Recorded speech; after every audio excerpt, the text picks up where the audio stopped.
Thanks for joining me back here at the Internet Marketer's Paradise. We're going to talk about copywriting and does it really matter? I'm here to tell you right up front, I'm not going to keep any secrets from you.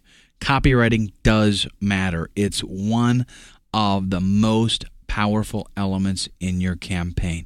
You're going to see why here in just a little bit. I just happened to have done a copywriting course just a little while ago where obviously I went into great depths with all of the copywriting that I have learned over the years. Unfortunately, I'm not going to be able to divulge all of those secrets here, but we are going to talk about some basic stuff. First off, the different elements of most copywriting. We have the headline.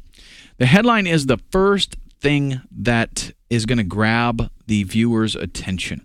It's just a big title. Usually it's going to contrast with the rest of the text and the elements on the screen, but it needs to grab their attention, and the job of the headline is simply to get read. If they don't read your headline, they're not going to read the rest of what is on your page. And that goes for an ad as well. With an ad, if we're doing pay-per-click advertising, first line on top, that's the headline. That's what's got to grab them and get them to read the next line. Then we have the subhead. This is just going to build up some more information about the offer. Maybe, like the headline a lot of times won't even tell you exactly what the offer is. Just kind of whets your appetite and gets you excited. The subhead then might go into a little bit more detail and then try to get you to read the lead. And the lead is just the very next few lines after the subhead.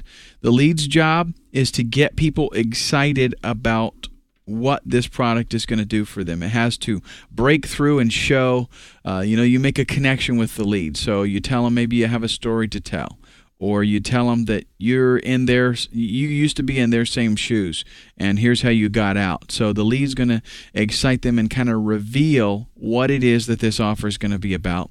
Then we have the body.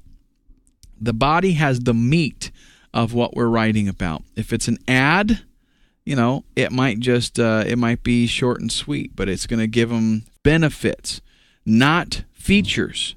In advertising and copywriting, you want to show people the benefit of a particular feature. If you just list features, a lot of times they don't know really how to put that together. They don't know what it means for them. But if you can list them the benefit of that feature, then you make a connection. Like, for example, let's say somebody is brand new into fishing, okay? And you're in the fishing niche. They come to your opt-in page, and on there, you list all kinds of ingredients for a particular bait. Well, listing those ingredients doesn't do them any good because they're brand new into this. Yeah, a seasoned fisherman might understand what this is going to do for them, but this newbie person doesn't.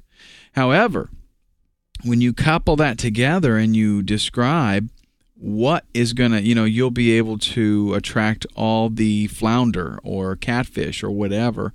And I'm not a real avid fisherman, so I'm kind of making up some of this as I go, but you get the point. It has to relate to them what that feature will do. And then we have the call to action.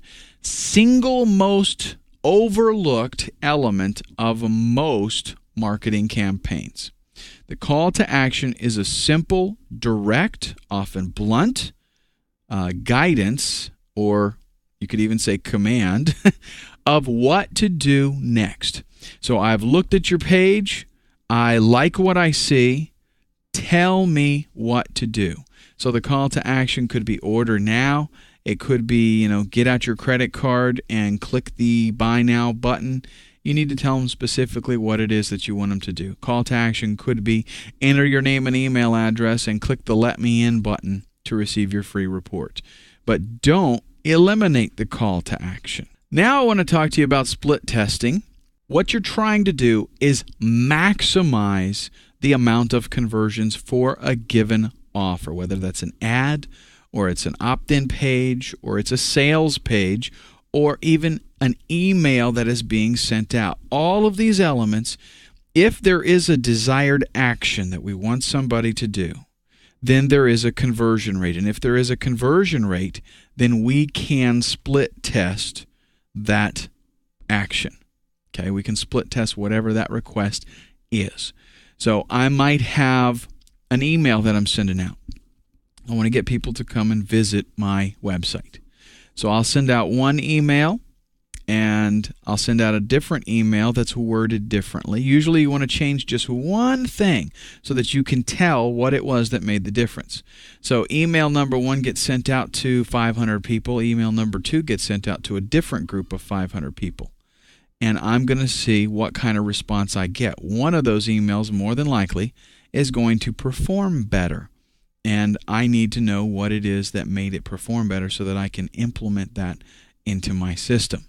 So we set up a squeeze page, or we set up an ad, or we set up an email, whatever it is that you're needing to test or get a result from. And then you make another copy and change one thing. It's very important that you just change the one thing so that you can tell, what was it that made the difference. And then you take the one that converts better. Don't forget about the one that didn't do as well. You want to keep track of that so you don't repeat any of your mistakes. But you find out which one converts better. You take that one, and then you go and you do it again. You take the better performing one, and you split test that, making one change, and see which one works the best. This constant perfection gets you to the point that, that email, confidently that when you send that out, 60% of the people are going to do what you tell them to, because it has been perfected to that degree. And honestly, there's a little more to all of this. I can't, just in a little 7-8 minute video, I'm kind of trying to give you an overview. I can't go into the details. If you would like to find out some more information, there's a link on the right that you can check out, and you'll see there's quite a lot more to it, and that'll all be explained to you there. Tomorrow, I want to send you one last video, tell you a little bit more about affiliate marketing and what some of your options are. Thanks. I'll talk to you tomorrow.